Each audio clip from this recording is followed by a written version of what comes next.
Dentro dessa segmentação de mercado, quando você vai para esse perfil de atuar como empresa, seja como integrador, seja como representante comercial, seja como você atuando no mercado como um profissional associado a uma empresa, um dos perfis que você vai mais encontrar, em função da dinâmica do mercado de trabalho atual, é como autônomo. E aí entra a figura especialmente comum hoje em dia no mercado brasileiro, que é do MEI, que é do microempreendedor individual. Isso no mercado de fotovoltaico, por ser um mercado extremamente dinâmico e passível das flutuações do mercado de energia e da disponibilidade de capital de quem quer investir nessa área, é um mercado extremamente volátil. E por ele ser um mercado volátil, as relações trabalhistas também refletem a natureza volátil do mercado. Então, as empresas que atuam no mercado fotovoltaico, elas têm um núcleo de trabalhadores que estão dentro da CLT, que são o perfis de profissionais, elas não podem abrir mão. Mas muitas das pessoas que estão trabalhando hoje em dia no mercado de trabalho brasileiro, e aí não é uma exclusividade do fotovoltaico, estão hoje em dia atuando como MEI. Então, assim, isso é uma coisa que vocês têm que considerar bastante seriamente, se vocês pensam já em atuar profissionalmente e aí procurar se enquadrar como uma pessoa jurídica. Para o indivíduo, não é uma decisão muito fácil, mas para o mercado já é considerado uma prática e a maioria das empresas já espera isso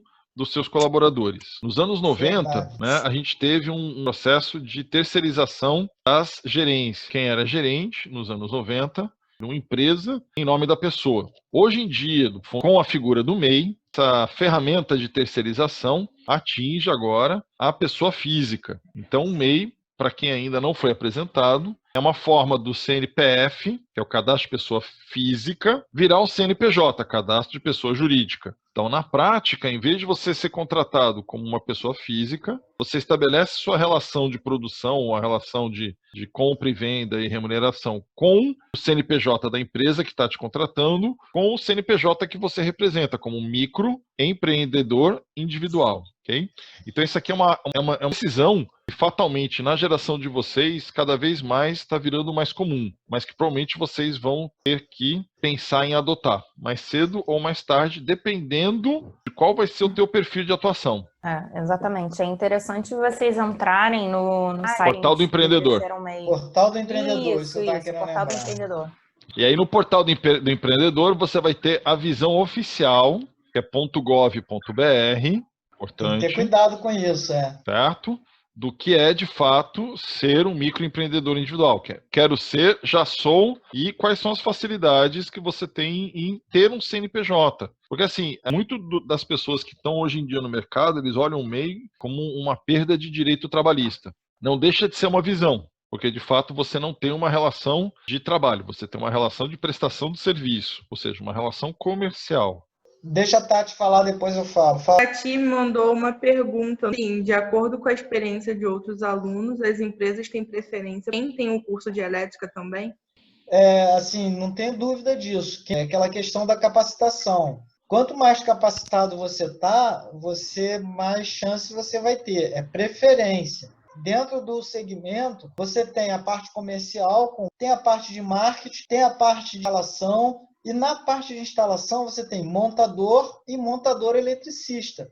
E eletricista, ou seja, o cara que monta, o cara que monta e faz a parte elétrica. Eu, por exemplo, quem não é eletricista, eu não deixo meter a mão na parte elétrica de jeito nenhum.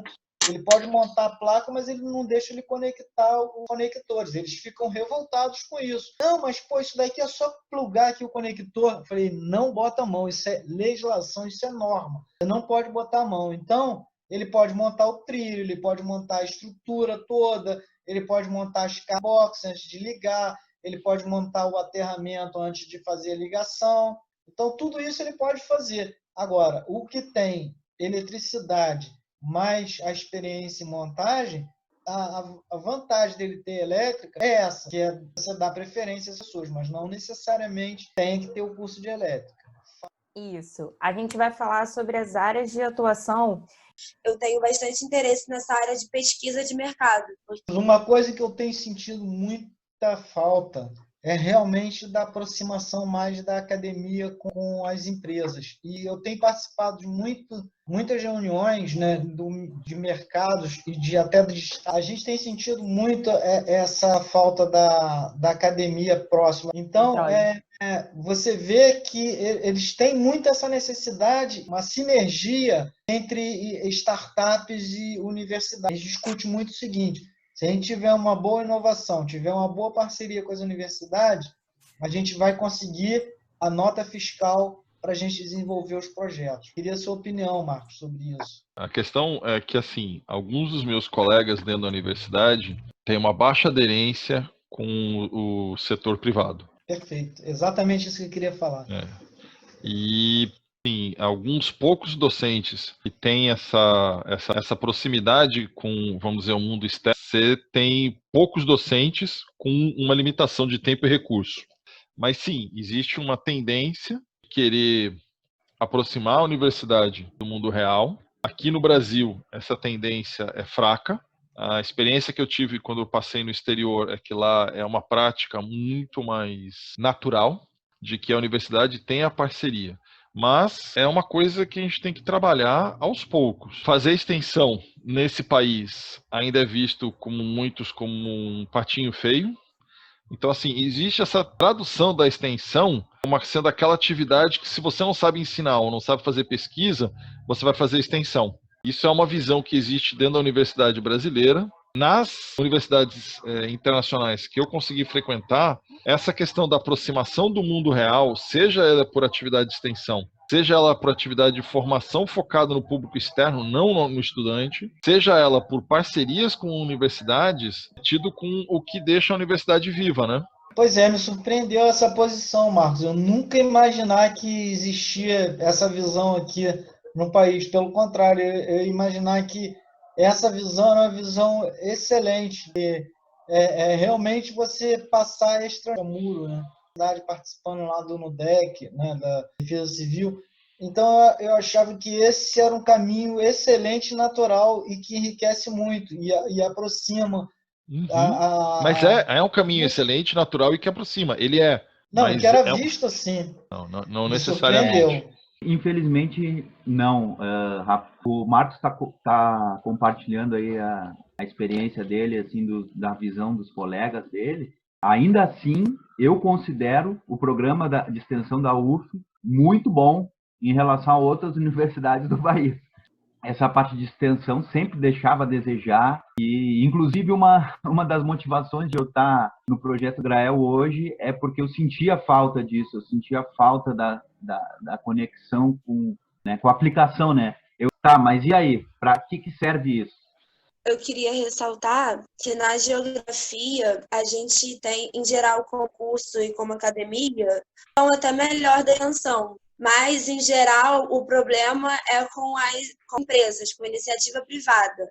Tem uma visão na geografia que a extensão deve se basear apenas em comunidades tradicionais ou então áreas de vulnerabilidade social. Só que, por exemplo, esse projeto do vento solar, ele une o interesse da iniciativa privada, tem a questão social que é colocada até pela seleção que a gente passa, e tá a universidade. Deixa eu fazer uma visão também do outro lado empresarial, que as empresas também têm uma certa culpa nisso. Tem aquele preconceito também, não vamos fazer na universidade, porque a universidade vai entrar de uma pesquisa muito longa e não vai desenvolver o negócio muito rápido e vai atravancar o processo pela visão acadêmica. Também tem esse outro lado, Marcos. E é real. Isso pode acontecer, é um risco real. Tem projetos que entram em fase de pesquisa e nunca saem. Exatamente. O curso de formação ele faz sentido enquanto ele agrega a sua trajetória. Você tem que saber justificar para você, para a sua trajetória, por que você está fazendo aquele curso. Se não, não faça. Isso mesmo.